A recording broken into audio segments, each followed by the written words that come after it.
উত্তর সিরিয়ায় সামরিক অভিযান ইউফ্রেটিস শিল্ড এর সফল সমাপ্তি হয়েছে। 29 মার্চ তুরস্কের প্রধানমন্ত্রী বিনালি ইলদিরিম এই ঘোষণা দেন। সেই ভবিষ্যতে আরও আন্তঃসীমানা অভিযানের ইঙ্গিত দেন তিনি। তুরস্কের বিশ্লেষকরা আল জাজিরাকে বলেছেন, ইলদিরিমের এই ঘোষণায় বিস্মিত হওয়ার কিছুই নেই। তুরস্ক শিগগিরই ওই অঞ্চল ছাড়বে বলে তারা মনে করেন না। ইস্তাম্বুলের গ্লোবাল সোর্স পার্টনার্সের রাজনৈতিক বিশ্লেষক আতিল্লা ইয়েসিলাতা বলেন, ইলদিরিমের ঘোষণা ছিল স্রেফ সেখানকার পরিস্থিতির স্বীকৃতি। এই মুহূর্তে উত্তর সিরিয়ায় কূটনৈতিক বা সামরিক কোনো ক্ষেত্রেই তেমন কিছু করার সুযোগ তুরস্কের নেই।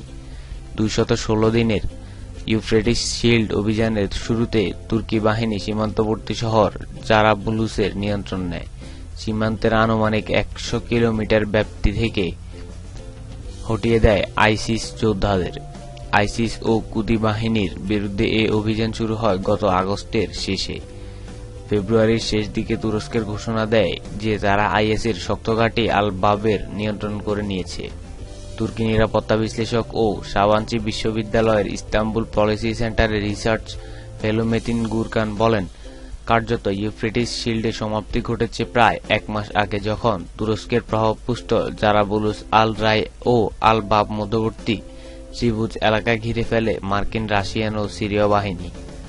পূর্ব দিক ঘিরে ফেলে আমেরিকান মেরিনরা, পশ্চিম দিক রাশিয়ান আর সেনা এবং দক্ষিণ পাশ সিরিয়ান সরকারি বাহিনী। মার্চের শুরুতে যুক্তরাষ্ট্র আল বাবের পূর্ব দিকে মানজিব শহরের অদূরে অপেক্ষাকৃত ছোট একটি বাহিনী পাঠায়।